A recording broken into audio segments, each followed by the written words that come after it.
Hola a todos, saludos de Alemania. Quiero hablar de frío, caliente o tibio hoy. Un pasaje muy conocido de Apocalipsis 3, del 14 al 16, o toda la carta a la iglesia en la Odisea es hasta el versículo 21.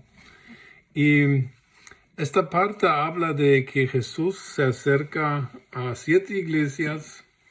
Y la última iglesia a la cual Jesús se dirige en el Nuevo Testamento de esta forma es la iglesia de la Odisea. Y la Odisea es un lugar en donde hoy está Turquía.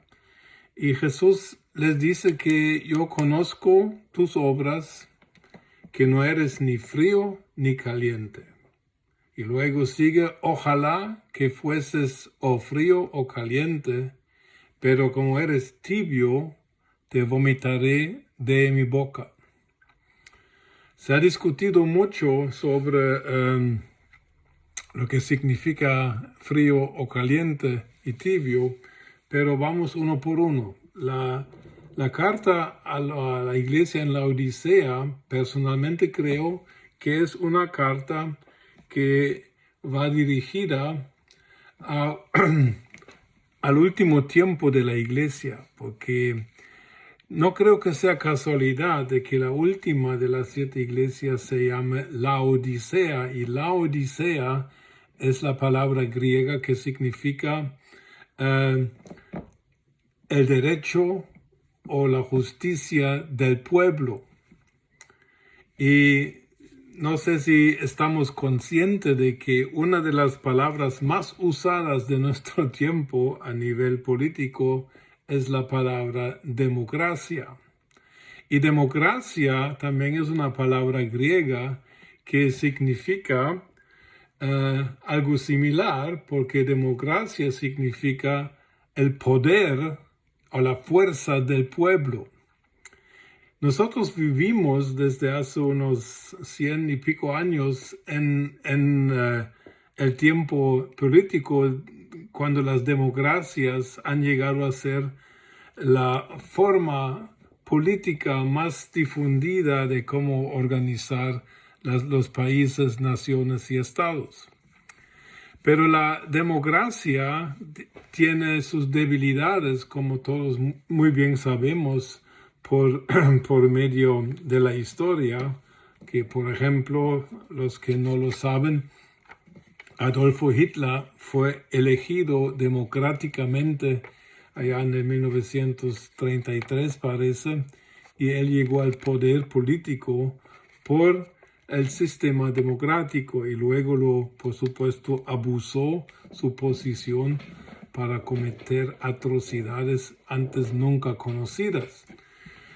Pero lo interesante es de que en estas 7 cartas a las iglesias, Jesucristo realmente evalúa a 5 de las 7 iglesias, y solo 2 salen con una evaluación positiva y 5 reciben críticas, y en parte críticas muy severas, y también anuncios de juicios severos.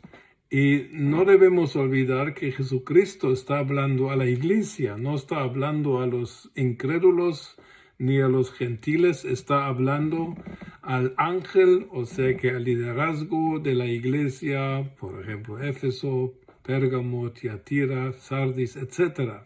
Y por último, Jesús habla a la iglesia en la Odisea. Y la evaluación de nuestra vida, de la calidad de nuestra fe, de la calidad de nuestras iglesias, esta evaluación la debería realizar Jesús y no nosotros. Pero nosotros sabemos de que es mucho más fácil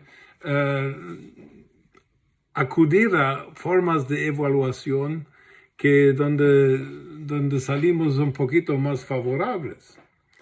Las únicas 2 iglesias que salen bien en Apocalipsis son la iglesia de Esmirna, porque era una iglesia muy perseguida, y la iglesia de Filadelfia, que literalmente traducido significa amor fraternal. Muy interesante. Las demás 5 reciben críticas y la más severa la dice Jesús a la iglesia de Laodicea diciendo que no eres ni frío ni caliente y por cuanto eres tibio te vomitaré de mi boca. Algo drástico que puede significar incluso la pérdida de la salvación si estudiamos el significado de vómito en la Biblia, por ejemplo, en 1 Pedro 2, del 21 al 22, o más adelante, dice de que si alguien ha conocido la verdad del Evangelio y luego lo abandona, es como un perro que regresa a comer lo que acaba de vomitar. Y eso no implica nada bueno. Pero regresemos a la Odisea. La Odisea era un lugar de bancos, era un lugar muy próspero, muy rico. Había diferentes características, pero más que todo era una ciudad próspera, a tal punto de que cuando en el año 60 después de Cristo un terremoto destruyó la ciudad, el pueblo, la población de la Odisea rehusó la ayuda estatal de parte del Imperio Romano para reedificar su ciudad porque lo podían hacer en sus propios medios. O sea que había dinero, había riqueza, pero lo peor de la Odisea era la población y luego después también la iglesia. Había un estado de satisfacción negativa. Yo no necesito a nadie. Yo tengo de todo. Eso era así hablaban en la Odisea la iglesia, que habían adoptado su cultura que les rodeaba. Una cultura llena, satisfecha, que no necesito a nada y mucho menos necesito a Dios. Entonces, ¿cómo evaluamos nuestra vida? ¿Cómo evaluamos nuestras iglesias? Democráticamente sería que la mayoría tiene la razón. Jesús no es demócrata. Jesús se presenta a la iglesia de la Odisea como el amén, el fiel y verdadero testigo. O sea que dice Jesús amén a mi vida. Dice Jesús amén al estado de mi iglesia.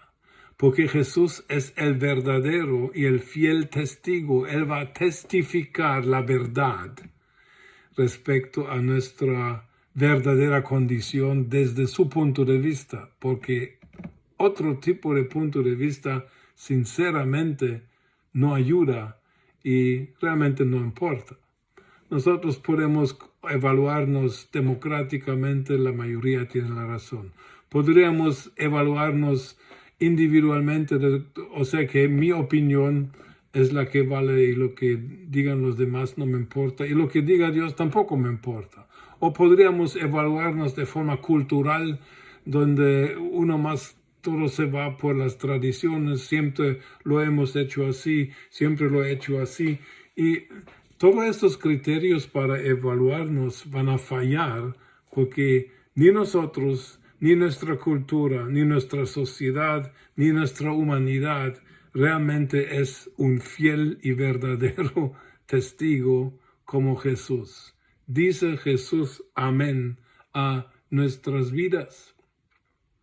Pablo dice en 1 Corintios 4, 3 al 5, de que, bueno, aunque yo me evalúe bien y aunque yo diga que yo no tengo nada yo estoy bien, no importa, dice Pablo, porque a fin de cuentas, al final en el versículo 5 de 1 Corintios 4 dice de que al fin Jesucristo va a evaluarme.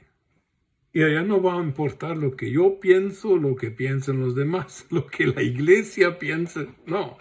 Y a este punto tenemos que llegar nosotros también.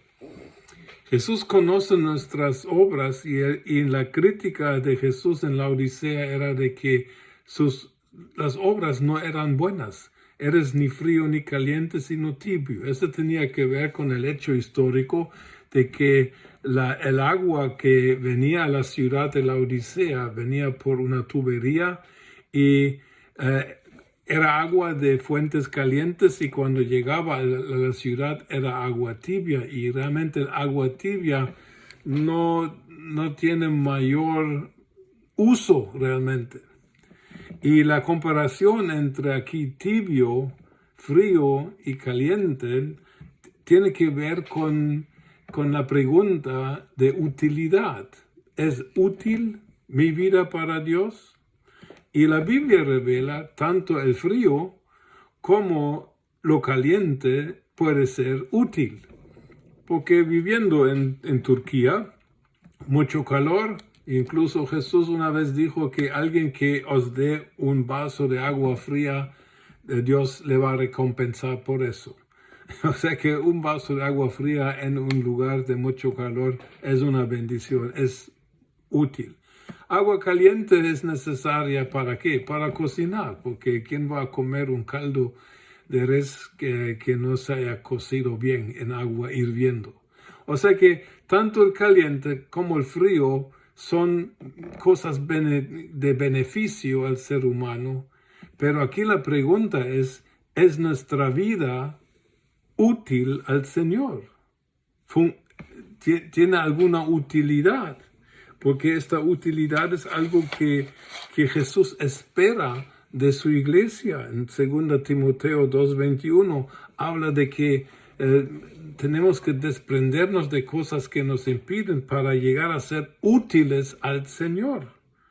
O en 2 Pedro 1:8 está hablando, miren, añadan a su fe todo lo necesario para que a fin de cuentas no seáis ociosos y sin fruto. Jesús espera obras y por eso las menciona tanto en Apocalipsis 2 y 3. Jesús espera fruto. Juan capítulo 15 del 1 al 8 habla de que Él es la viña, nosotros somos los pámpanos, y Él espera que llevemos fruto, y el que no lleve fruto será cortado. O sea que ser cristiano sin producir algo útil para el reino de Dios es una gran equivocación. La gracia nos salva, nos perdona, la gracia nos da una nueva identidad, nos da una nueva naturaleza, nos da una nueva posición delante de Dios.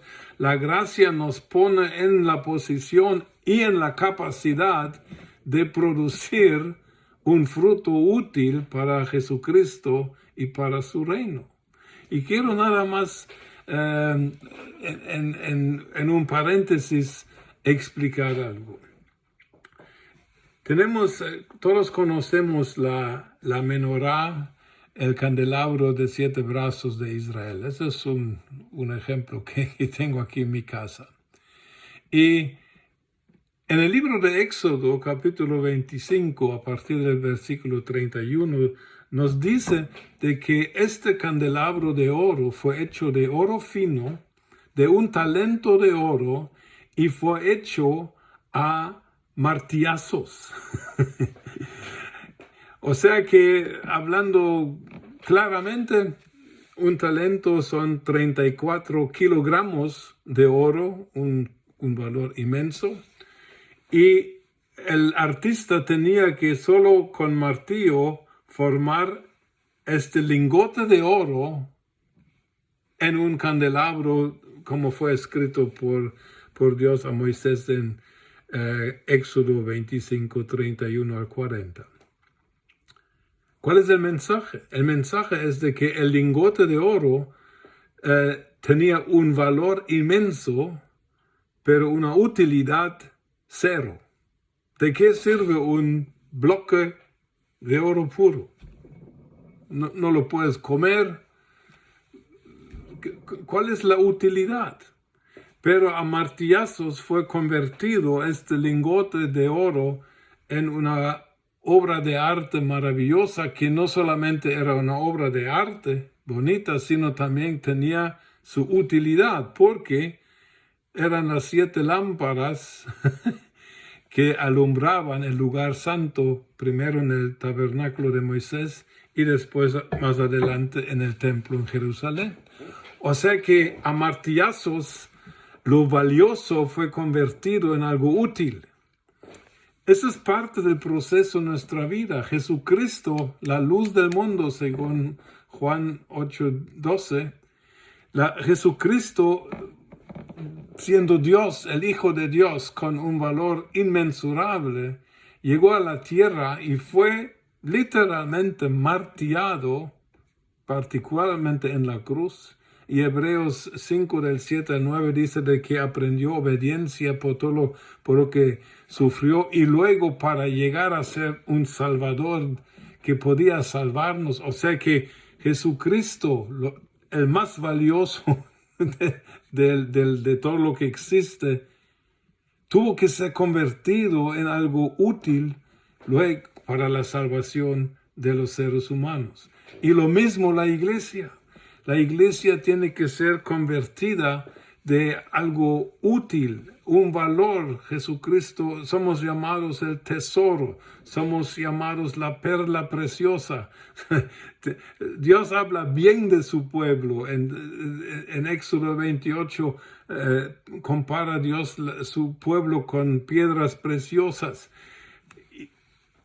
Pero, ¿cuál es nuestra utilidad? Y esa es la crítica de Jesús. No eres ni frío ni caliente. Porque no todos vamos a servir con cosas frías y no todos con cosas calientes. Yo no sé cocinar, por ejemplo. Yo estaría perdido. Pero lo malo es de que no hagamos nada. Que no seamos ni chicha ni limonada, se dice por lo menos en Guatemala. No sé si se entiende en toda América Latina. Somos fríos o calientes. Es de beneficio, es de utilidad tu vida al Señor Jesucristo. Esa es la pregunta que tenemos que hacer. Porque Jesús espera fruto. El Padre espera fruto. Se espera de nosotros de que produzcamos algo que tenga valor eterno por medio de los recursos que tenemos. Hemos sido creados para buenas obras. Se nos exhorta a ser ricos en buenas obras, a ser un ejemplo de buenas obras. Y deberíamos animarnos a hacer buenas obras. Todo está escrito en la Biblia. Pero la cosa es, ¿qué utilidad tiene Jesucristo de tu vida y de la mía? ¿Estás invirtiendo tu vida con lo que eres y lo que tienes en valores eternos que le son útiles a Dios y a Jesucristo? ¿O solamente estamos viendo cómo podemos salir nosotros bien mientras estamos en este planeta? Con esa exhortación te animo a buscar a Dios. Pregunta al Señor, Señor, ¿cómo puedo serte útil a ti? Porque en esta utilidad también se encontrará nuestra recompensa en la eternidad. O sea que no busquemos de que el Señor nos sea útil nada más, sino que nosotros seamos útiles al Señor. O como lo vi una vez en un pequeño tratadito, decía, ¿estamos nosotros sirviendo en primer lugar a la casa del Señor o estamos sirviendo al Señor de la casa? Dios nos dé gracia para realmente producir fruto que permanezca hasta la eternidad. Dios te bendiga.